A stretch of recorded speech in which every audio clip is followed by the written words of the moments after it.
अपने पिछले वीडियो में हम आपको महाभारत कथा का परिचय दे चुके हैं, जिसमें हमने कहा था कि मुख्य पात्रों का परिचय हम अगले वीडियो में देंगे।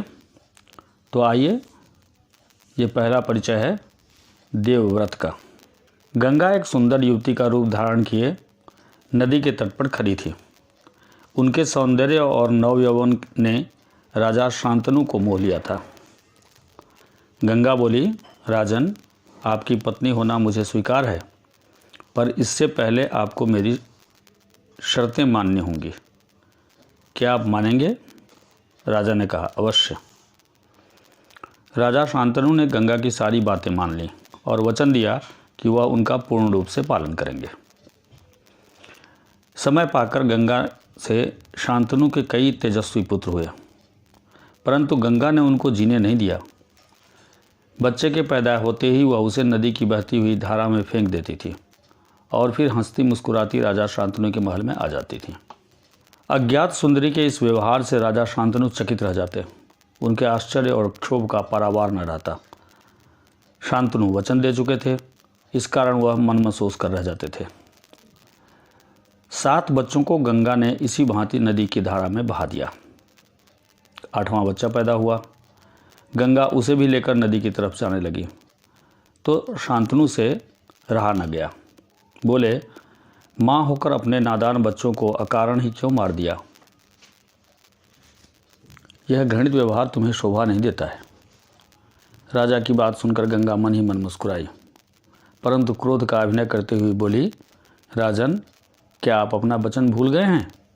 मालूम होता है कि आपको पुत्र से ही मतलब है, मुझसे नहीं। आपको मेरी क्या परवाह है? ठीक है, पर शर्त के अनुसार मैं अब नहीं ठहर सकती। आपके इस पुत्र को मैं नदी में नहीं फेंकूंगी। इस अंतिम बालक को मैं कुछ दिन पालूंगी और फिर पुरस्कार के रूप में आपको सौंप दूंगी। यह कहकर गंगा बच्चे को साथ लेकर चली गई। यही बच्चा आगे चलकर भीष्म पितामह के नाम से विख्यात हुआ। गंगा के चले जाने से राजा शांतनु का मन विरक्त हो गया। उन्होंने भोग विलास से जी हटा लिया और राजकाज में मन लगाने लगे। एक दिन राजा शिकार खेलते खेलते गंगा के तट पर चले गए तो देखा किनारे पर खड़ा एक सुंदर और गठीला युवक गंगा की बहती हुई धारा पर वाण चला रहा था। वाणों की बौछार से गंगा की प्रचंड धारा एकदम रुकी हुई थी। यह दृश्य देखकर शांतनु दंग रह गए। इतने में ही राजा के सामने स्वयं गंगा आकर उपस्थित हो गई। गंगा ने युवक को अपने पास बुलाया और राजा से बोली, राजन, पहचाना मुझे और इस युवक को? यही आपका और मेरा 8वां पुत्र देवव्रत है। महर्षि वशिष्ठ ने इसे शिक्षा दी है। शास्त्र ज्ञान में शुक्राचार्य और रण कौशल में परशुराम ही इसका मुकाबला कर सकते हैं। यह जितना कुशल योद्धा है उतना ही चतुर राजनीतिज्ञ भी है। आपका पुत्र मैं आपको सौंप रही हूँ, अब ले जाइए इसे अपने साथ। गंगा ने देवव्रत का माथा चूमा और आशीर्वाद देकर राजा के साथ उसे विदा कर दिया।